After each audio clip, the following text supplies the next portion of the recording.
Whispers of Elysium at dawn. I prelude in mist.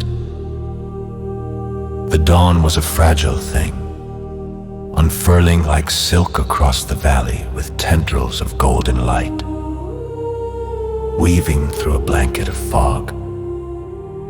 Each breath the earth took was laced with dew, and the air hummed with the muted anticipation of what was to come.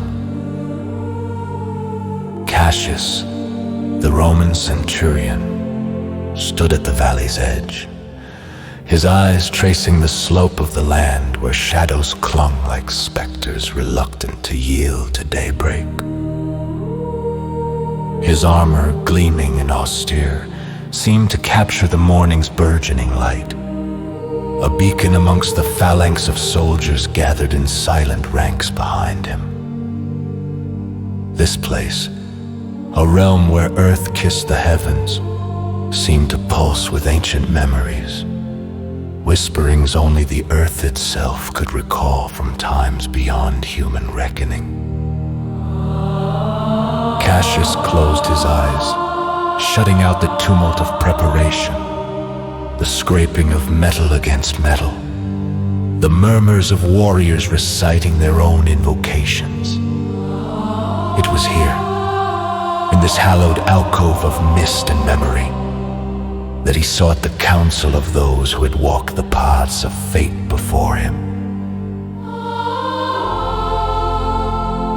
An invocation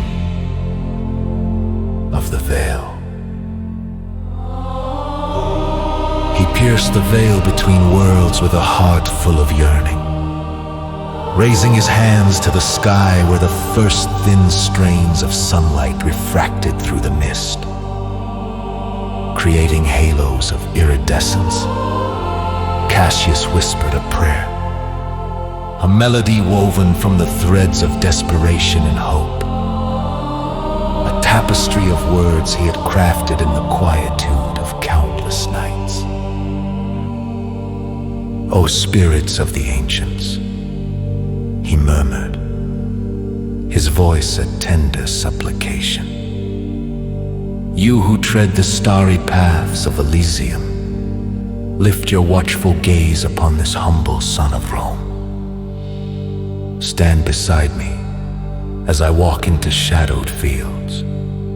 Lend me your strength as we shape our destiny upon this sacred soil.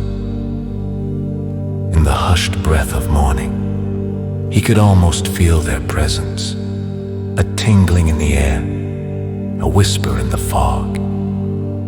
The sensation was as fleeting as the dawn itself, yet it filled him with a resolve that transcended the iron grip of fear.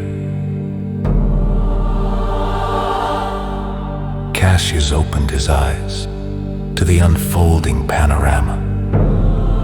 The fog, retreating from the rising sun, unveiled the valley in breathtaking beauty. A vast amphitheater where the stage was set for valor and for sacrifice. As the first trumpet sounded, a mournful promise of what was to come, he felt the weight of time and legacy upon his shoulders. There was a flicker of movement beside him, a disturbance in the air that seemed more felt than seen. In that fleeting breath of a moment, Cassius dared to believe that he was not alone. Perhaps it was just a trick of the light, the interplay of dawn and mist. But he knew, deep in his bones, that the spirits had answered his call. His hand, still poised to the heavens, clenched with renewed determination, he turned to face his men, their eyes reflecting his own silent pledge. A covenant to protect the dreams and lives of those they cherished.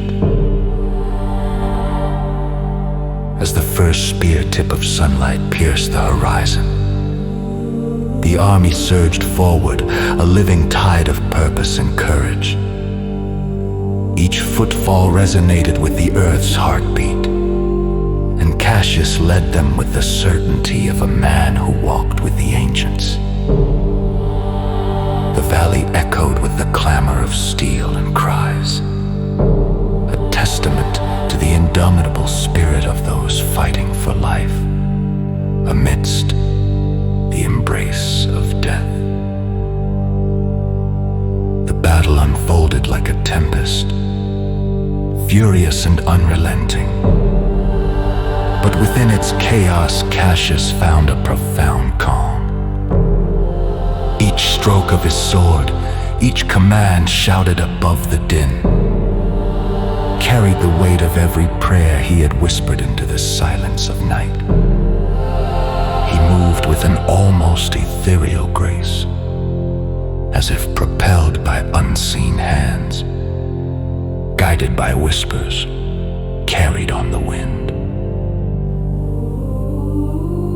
At long last, as the sun reached its zenith and the war cries began to dwindle into silence, victory emerged, a tender blossom breaking through the harsh soil, fragile yet fiercely alive. The remnants of battle lay scattered across the valley, and amid the echoes of what had been, Cassius stood, breathless and spent, yet miraculously whole. He knelt, placing his fingers into the loamy earth, and offered a silent prayer of gratitude to those unseen forces that had guided him. The fog, now dissipated, had revealed a world renewed, touched by the promise of tomorrow. In that sacred solitude, with the sun warming his face and the crisp scent of morning wrapping around him, Cassius knew the truth of his prayer. He carried it with him into the light of each new day, a reminder that they were never truly alone, that the echoes of Elysium were always there, in the quiet moments before dawn.